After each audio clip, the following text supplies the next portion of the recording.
بسم الله الرحمن الرحيم. هنشرح النهارده السؤال ال 11 للسؤال ال 15 من كتاب Interventional Cardiology and Interventional Cardiology Board Review. Question number 12 to 15. Match the following case scenarios regarding the definition of stent thrombosis with the appropriate term according to the ARC, Academic Research Consortium. A 57-year-old male with ST elevation myocardial infarction 35 days after PCI with angiographically proven stent thrombosis. Is it definitive or probable, primary or secondary, late or early stent thrombosis? A 45-year-old male with sudden cardiac arrest 20 days after PCI of an ostial LED lesion. Is it definitive, probable or possible, primary or secondary, early or late stent thrombosis? A 78-year-old female with a history of PCI of a proximal RCA lesion 2 years ago and a new PCI of an in-stent restenosis 1 year ago. Presence to a primary care facility in cardiogenic shock with a new ST segment elevation in the inferior leads. She dies before transfer to the cath lab. Is it possible, probable or definitive, secondary or primary, very late or late stent thrombosis? An 82-year-old female dying in a nursing home 18 months after implantation of a DS. Is it possible, probable or definitive, primary or secondary, late or very late stent thrombosis؟ أول حاجة إيه المقصود بال ARC Academic Research Consortium؟ اللي ستاديز مع بداية ظهور الدراج ليوتين ستنس والتريتمنت بتاع الريستنوز بتاع البين ميتال ستنس ما كانش فيه يونيفورم ديفينيشنز للكلينيكال اند بوينتس سواء الديث او البليدنج او الريفاسكولاريزيشن، فبالتالي ما كانش ينفع يعملوا كومباريزونز ولا بولينج داتا للاناليسيس. بناء على ذلك الاكاديميك ريسيرش كونسورتيوم اتعملت، دي عباره عن كوميتي من ريسيرش اورجانيزيشنز مع الاف دي اي مع الديفايس مانيفاكتوررز. دي عملت ستاندردايزيشن لكل الكلينيكال اند بوينتس سنه 2007. الداتا was revised again and republished again سنه 2018 ARC2. تاني حاجه what is stent thrombosis؟ المقصود بإنستنت معناه الاريا من أول 5 ملم proximal to the stent to 5 ملم distal to the stent. بالنسبة للأوكلوزيف ثرومبس معناه TB flow 0 or 1 in stent أو proximal لغاية أقرب bifurcation. النون أوكلوزيف ثرومبس معناه يكون عندك spherical or ovoid filling defect بس ما تبقاش calcified وشايفها في multiple projections أو dilating في اللومن أو distal embolization. ثالث حاجة إيه هو المقصود ب appropriate term أو classification according to the ARC؟ الكلاسيفيكيشن regarding certainty بمعنى قد إيه إحنا متأكدين إنها stent thrombosis. أول حاجة definite stent thrombosis بنشوف الثرومبس عن طريق القسطرة، وبس ساعتها لازم يكون عندك other evidence of ischemia زي الشيست بين أو ECG changes أو cardiac biomarkers، كل ده within 48 hour time window، أو يا إما عن طريق الباثولوجيكال confirmation بعد الأوتوبسي study. النوع الثاني probable stent thrombosis، غالبا stent thrombosis بس ما تقدرش تجزم عشان ما عملش قسطرة وشفت الثرومبس. أي death within the first 30 days after the PCI procedure بس يبقى unexplained death، يعني العيان مثلا ما يبقاش عنده cerebral hemorrhage ونقول لها mortality نتيجة الستنت thrombosis، أو يكون في myocardial infarction in the same territory of the implanted stent anytime after the PCI procedure. النوع الثالث possible stent thrombosis، بنعتبرها لما يكون في little evidence of stent thrombosis وزي مثلا أي unexplained death بعد شهر من البي سي اي procedure life long. الكلاسيفيكيشن regarding the timing. أول حاجة early first 30 days. الأكيوت يعتبر first day 24 hours. السب أكيوت the next 29 days. الليت stent thrombosis after the 30 days after 1 month up to 1 year. Very late stent thrombosis after 1 year. الليت والفيري ليت بيتقسموا لبرايمري وسكندري ستنت ثرومبوزس على حسب هل كان في other intermittent procedure for an instant restenosis or not. هنا في diagram يبين التايم فريم بتاع ستنت ثرومبوزس. هنا عاوزين نوضح ان الاكيوت ثرومبوزس داخله فيها الانترا بروسيدر تايم بعد ستنت implantation. ودي لستة بالsituations that should not be considered in any classification. لما يكون عندك unsuccessful PCI أو intraprocedural thrombotic event، لما يكون ثرومبس قبل stent implantation أو يكون ثرومبس بعد stent ولكن مش عامل اسكيميا. الحاجة الثالثة explained death، ما يبقاش المريض يبقى عنده heart failure أو stroke ونقول إن هو died من stent thrombosis. الحاجة الرابعة المهمة silent occlusion، لما يكون في silent definite stent thrombosis ولكن مش عامل chest pain، ودي بنشوفها كتير جدا مع العيانين عندهم severe restenosis ويكون ساعتها في some sort of slow flow أو thrombosis ولكن مش عامل acute event. زي ما قلنا قبل كده الليت والفيري ليت ستنت ثرومبوزس بيتقسموا للبرايمري والسكندري على حسب هل في تارجت ليجن ريفاسكولايزيشن ولا لا. الارك ديفينيشن بتاع التارجت ليجن هو beginning of the proximal 5 mm to the stent area to the stent to the end of the distal 5 mm from the stent. التارجت ليجن ريفاسكولايزيشن مقصود بيها any repeated PCI أو bypass surgery للتارجت ليجن عشان restenosis or any other complication. Revascularization should be clinically indicated عن طريق يكون الليجن above 70% by QCA or above 50% بس يكون فيه chest pain أو objective evidence زي الثاليوم أو positive IFR FFR. نجاوب على الأسئلة مع بعض. Angiographically proven stent thrombosis with ST elevation myocardial infarction يعتبر definite.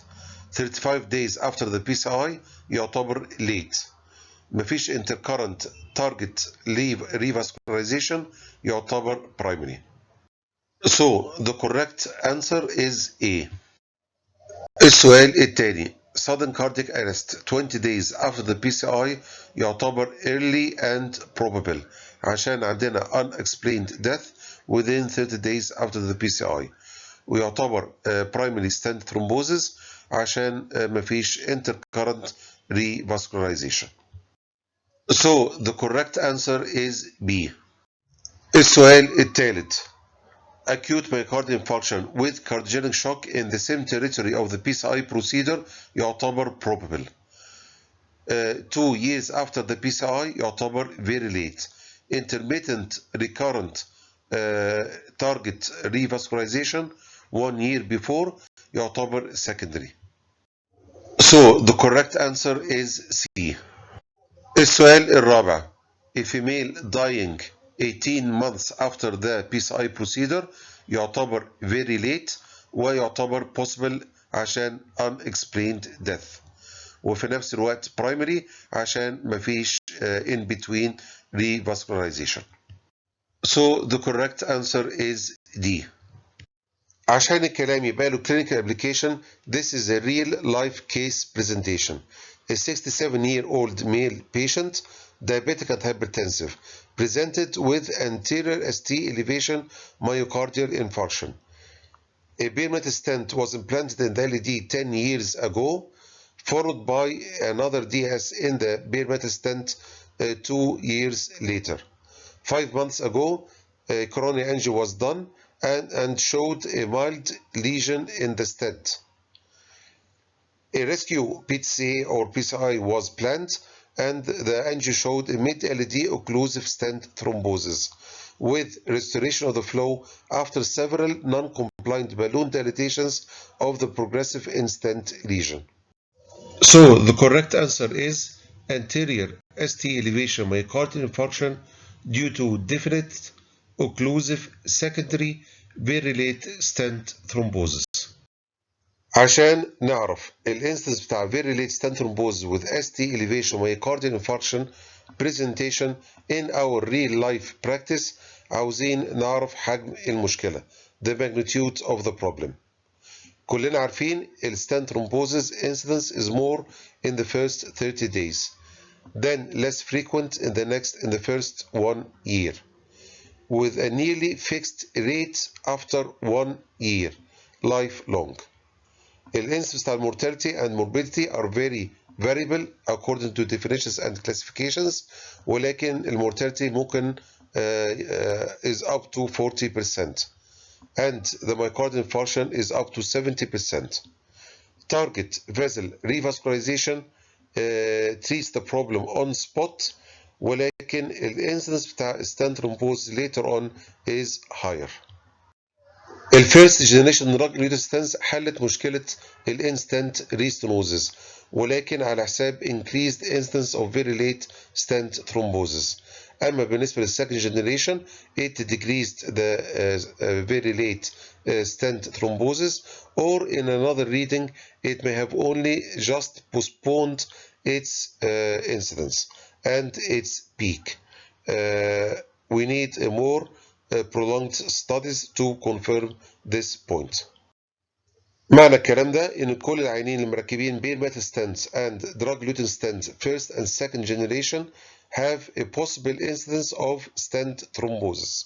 Although the incidence is low, yet don't forget that the population of patients with implanted stents is high and rapidly upgrowing.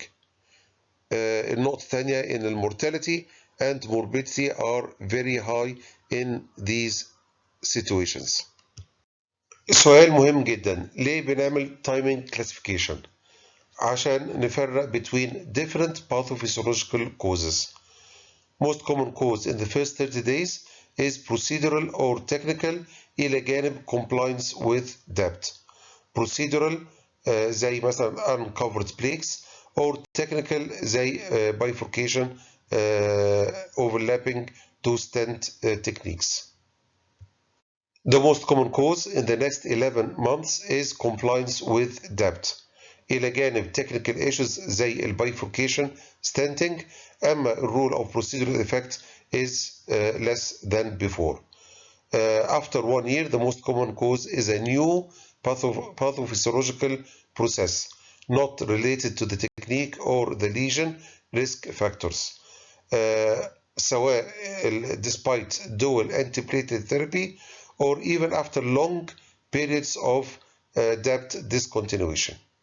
أما بالنسبة للclassification according to certainty، الdefinite stent thrombosis أنا بشوف thrombosis by angio or by autopsy، فبالتالي the number of false positive is very low والspecificity is high، ولكن مش كل العيانين هيعملوا كاث ونشوف thrombus، فبالتالي the number of false negative results is very high and the sensitivity is low. أما بالنسبة للpossible stent thrombosis this includes all patients with unexplained death، فبالتالي the number of false negative will be very low and the sensitivity is high، ولكن في نفس الوقت there are other causes of unexplained death as idiopathic VT for example، ساعتها a number of false positive will be very high and the specificity will be low. أما بالنسبة للprobable stent thrombosis ده يعتبر balance between definite and possible stent thrombosis regarding sensitivity and specificity. عشان كده ال ARC recommends combination of both definite and probable stent thrombosis in analyzing any long-term results regarding DS safety in all studies. السؤال الأخير المهم، ليه في classification according to target lesion revascularization existence؟ عشان لما يكون في stent thrombosis after revascularization, there is a dilemma whether to attribute this thrombosis to the first PCI procedure or to the later PCI or PTCA procedure. المعروف كمان ان ال definite والprobable stent thrombosis incidence is very high after restenosis treatment. The pathophysiology of early lesion revascularization in the first 30 days is related to the procedure, not to a new pathophysiological or restenosis technique. عشان كده ال ARC recommends that these cases should not be considered as a new lesion revascularization procedure in any classification. لو حابين نوضح الكلام عشان يبقى له clinical application. In medical legal cases في فرق لما أقول إن المريض مات غالبا من stent thrombosis غير لما أقول إنه احتمال يكون مات من stent thrombosis. الفرق بين الاثنين probable and possible. الحاجة التانية لما أجي أقرأ أي study أو trial لازم أكون عارف clear classification of stent thrombosis عشان أقدر أقارن between any type of DES or between DES and any other option as drug-eluting balloons. الحاجة الأخيرة المهمة treatment options of stent thrombosis is clearly related to the timing of stent thrombosis ودي هنوضحها أكتر في الفيديو الجاي. وبكده نكون خلصنا الفيديو ومنتظر منكم الفيدباك وتحياتي للجميع.